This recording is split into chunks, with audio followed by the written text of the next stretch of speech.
Assalamualaikum warahmatullahi wabarakatuh. Perkenalkan, nama saya Amin Sidik Rangkuti dengan NIM 220401010124 dari kelas IF 301 Informatika PJJ Universitas Cyber Asia. Pada kesempatan ini, saya akan mempresentasikan rangkuman materi dasar keamanan komputer dari sesi 1 sampai dengan sesi 15. Materi ini membahas konsep keamanan komputer, dari jenis ancaman cyber sampai solusi perlindungan sistem. Oke, baik. Untuk tujuan presentasi, pada slide ini saya menjelaskan tujuannya adalah memaparkan rangkuman materi dasar keamanan komputer dari sesi 1 sampai dengan 15. Selain itu, presentasi ini juga bertujuan agar kita memahami ancaman cyber yang sering terjadi serta cara pengamanan sistem komputer. Dan di akhir presentasi ini, saya akan memberikan kesimpulan berdasarkan perspektif pribadi, dan saya akan menekankan bahwa presentasi ini dibuat dengan format ringkasan struktur yang mudah dipahami. Materi ini sebenarnya sangat luas, tetapi saya rangkum menjadi poin-poin penting agar efektif dan sesuai durasi presentasi. Baik, pada sesi 1, konsep dasar keamanan komputer membahas konsep dasar keamanan komputer. Keamanan komputer adalah upaya melindungi sistem informasi dari akses yang tidak sah atau tindakan yang merugikan. Ancaman bisa datang dari internal seperti penyalahgunaan oleh orang dalam eksternal seperti hacker. Tujuan utama keamanan komputer adalah menjaga data agar tetap aman, benar, dan tersedia saat dibutuhkan. Jadi, tujuannya ini agar terhindar dari ancaman dari insider misuse, hacker, kebocoran data, dan gangguan lainnya. Baik, untuk sesi 3 dan 4 atau malware dan teknik serangan.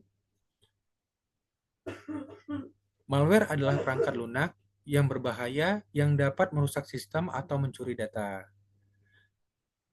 Jenis malware yang sering kita dengar seperti virus, worm, trojan, spyware, dan ransomware.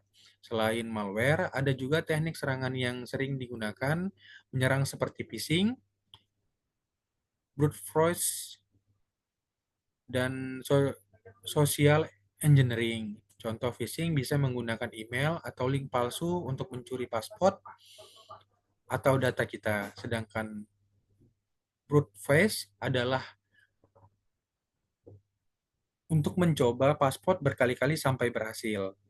Oke, jadi jenis serangannya itu ya, dari phishing, ransomware, trojan, brute force. Oke,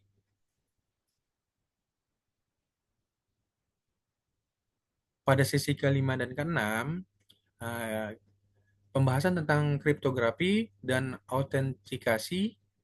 Nah, pada sesi kelima dan keenam ini membahas kriptografi autentensi. Kriptografi digunakan untuk menjaga kerahasiaan data melalui proses enskripsi dan deskripsi. Selain itu, hashing juga digunakan terutama untuk pengamanan paspor karena hashing mengubah data menjadi kode unik. Kemudian, eh, autentikasi adalah proses untuk memastikan bahwa pengguna yang masuk ke sistem memang pihak yang sah. Contoh metode keamanan modern adalah menggunakan OTP dan MFA yang membuat login lebih aman dibanding dengan hanya paspor biasa. Jadi metode amannya ini eh, menggunakan encryption, hashing, OTP, dan MFA.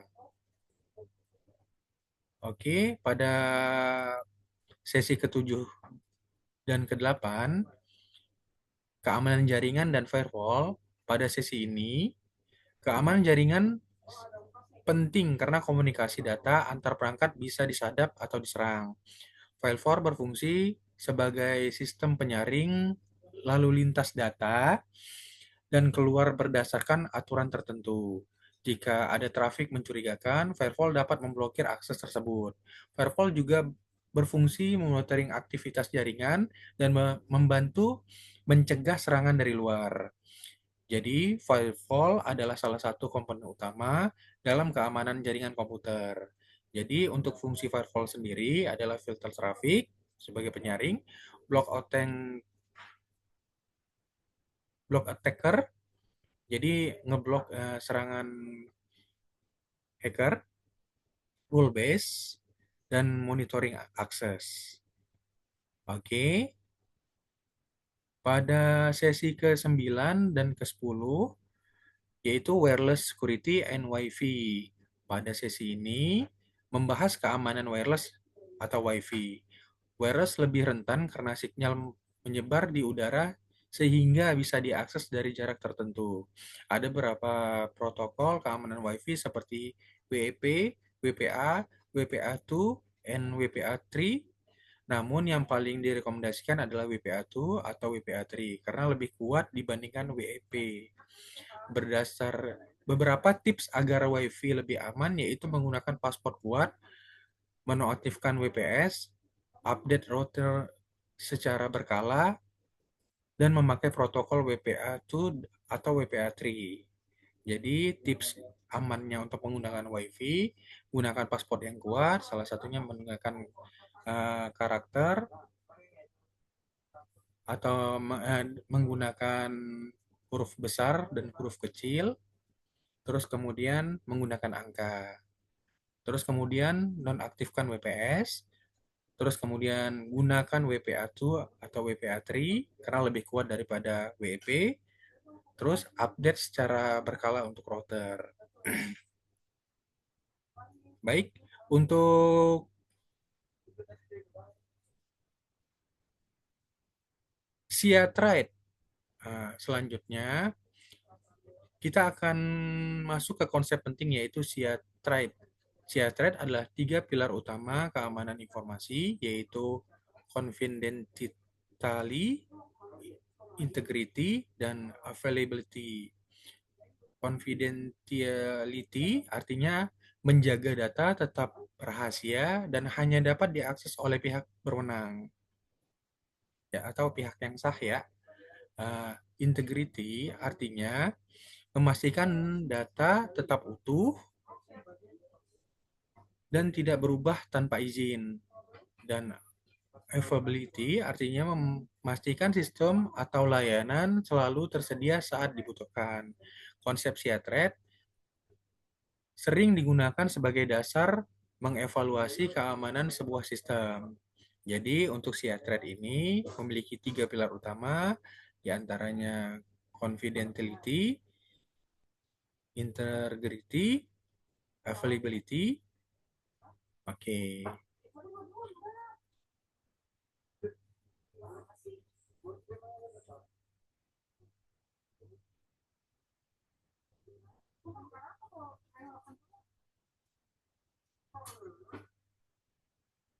Oke, kita lanjut pada sesi 11 dan 12, yaitu manajemen risiko keamanan. Pada sesi 11 dan 12 membahas manajemen risiko keamanan. Manajemen risiko dilakukan untuk mengidentifikasi ancaman dan kerentanan yang ada dalam sistem. Kemudian, dilakukan analisis dampak untuk menentukan prioritas mana yang harus ditangani terlebih dahulu. Mitigasi risiko dapat dilakukan dengan berbagai cara seperti backup rutin, patch update, kontrol akses, audit keamanan. Tujuannya adalah mengurangi kemungkinan serangan dan meminimalkan kerugian jika terjadi serangan. Baik ini untuk mitigasi resiko. Ya, kita bisa melakukan backup secara rutin atau berkala, backup update, patch update, atau akses kontrol, terus terakhir audit keamanan.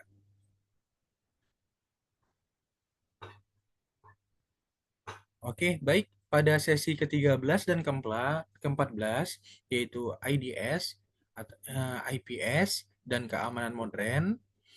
Pada sesi ini, kita membahas IDS dan IPS dan keamanan modern. IDS adalah Instruction Description System, adalah sistem yang mendeteksi aktivitas mencurigakan dalam jaringan. Sedangkan IPS atau Intrusion Prevention System tidak hanya mendeteksi, tetapi juga dapat langsung mencegah serangan secara otomatis. Dalam keamanan modern, biasanya sistem menggunakan gabungan firewall atau IDS atau IPS dan monitoring real time. Contoh, juga ada sistem yang membantu mengelola log keamanan secara terpusat. Jadi untuk tools modernnya yaitu IDS, IPS, firewall, dan CM. Oke, baik kita lanjut.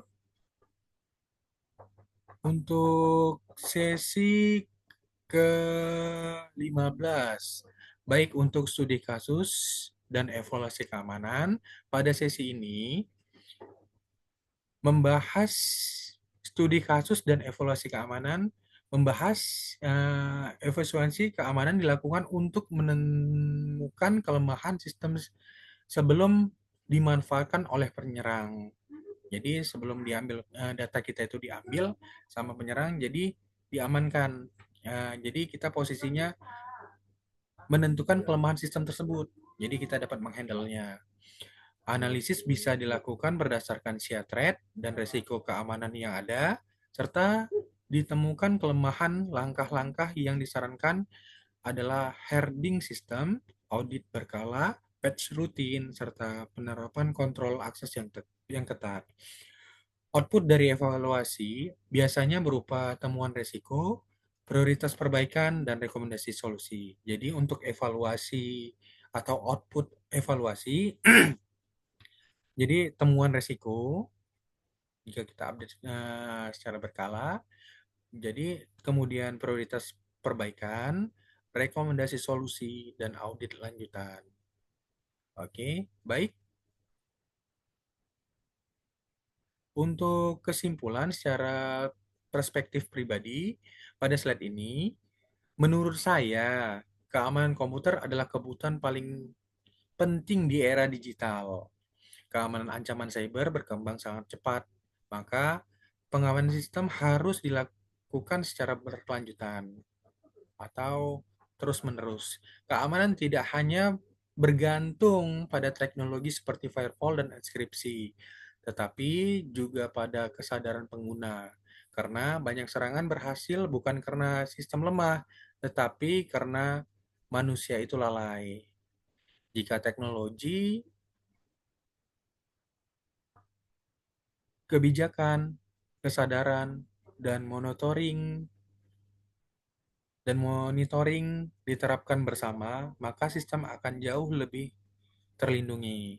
Jadi untuk kesimpulan intinya, jadi kita untuk teknologi kita mengikuti perkembangan, kebijakan, kesadaran. Jadi maksudnya kebijakan ini sendiri, jadi kita bisa ngambil keputusan uh, atau langkah-langkah untuk kesadaran. Jadi kita tidak sembarangan untuk mengklik phishing atau link yang disertakan untuk mengkorek informasi data diri atau data-data yang penting. Untuk monitoring tujuannya kita bisa melakukan upgrade berkala. Jadi sistem kita tahu kelemahannya di mana. Oke, baik.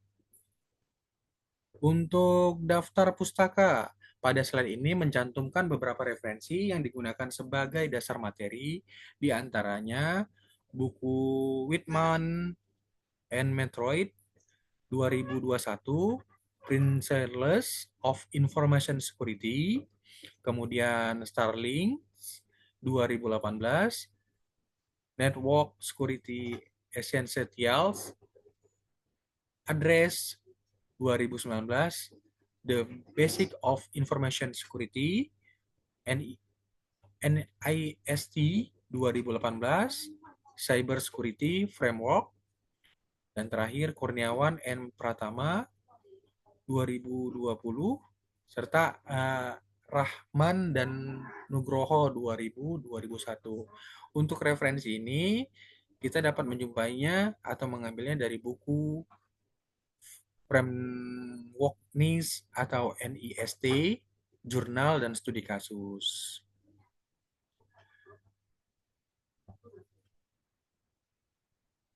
Baik, sebagai penutup, demikian presentasi rangkuman dari keamanan komputer dari sesi 1 sampai sesi akhir atau sesi 15. Saya ucapkan terima kasih atas perhatian Bapak dan Ibu guru, mohon maaf, Bapak dan Ibu dosen, serta teman-teman semua atau rekan-rekan semua.